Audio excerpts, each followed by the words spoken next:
So Pam Bondi and Donald Trump have been in the news lately. Scott Maxwell's here to talk about it. So you actually have gone through some paperwork to find out exactly what's going on here. That's right. This started about 3 years ago when the Sentinel had actually written a story that said there were a number of people who were complaining about these Trump Unviersity, and I put that in quotes, seminars were going on. People said they'd invested thousands, sometimes tens of thousands of dollars, and lost their money. Now, we had a story, this was back in September, that said where Bondi's office said they were currently reviewing these complaints.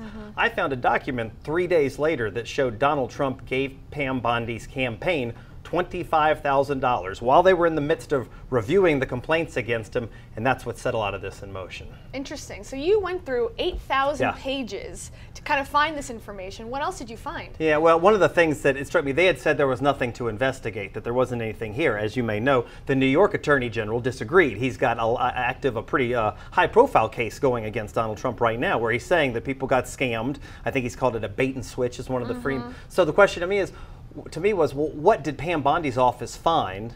What did they investigate and help them determine there was nothing to investigate? So I asked for the records. Well, they gave me, as you mentioned, about 8,500 pages. And I think, I don't know, maybe they thought nobody was going to look through it, but I did. And there were a lot of things I found. There were inconsistencies. Originally, they said they had 0 complaints about Donald Trump while Bondi was in office. Then I found emails that said they had 1 complaint, 2 complaints, 3 complaints, 4 complaints. But the bottom line was, in 8,000 pages, I found little to no evidence that they had actually probed these complaints. There were a lot of emails to the people who had complained saying, we're not going to get involved.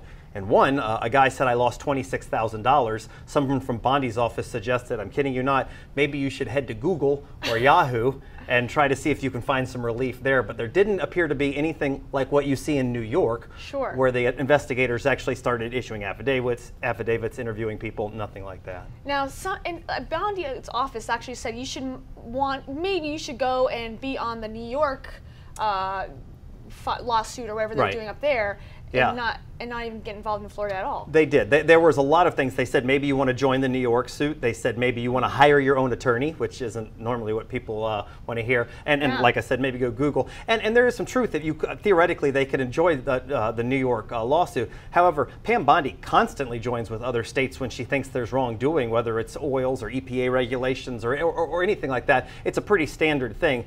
They didn't do it here. The question I have continued to pose, and other ethicists have proposed, is it legitimate for a prosecutor who has been asked to investigate somebody to take money from that person they've been asked to investigate? And in this case, Donald Trump's people said that Pam Bondi actually asked for the money after the complaints had been filed. So I think there are a lot of people still asking questions. So what does Pam Bondi say to all this? She will not say anything about this. I've asked her some of these exact same questions for going on 3 years now, which we should point out was long before Donald Trump was even talked about as a candidate. But she is not answering these questions. So what's the next step? Well, I think she's dodged my questions on this, but more people are starting to ask questions. In fact, just this past weekend, this got national media attention, particularly because the Texas Attorney General had also gotten complaints about Trump University, Trump Institute. There are a bunch of different affiliates. And he had not done anything and also got $35,000 from Donald Trump in campaign money. So I think the national media is now starting to ask some more questions. Very interesting. And you were right at the forefront, so well, it didn't add up to me at the beginning, Awesome. Well, thank you so much for talking about that. Thank you, Kayla.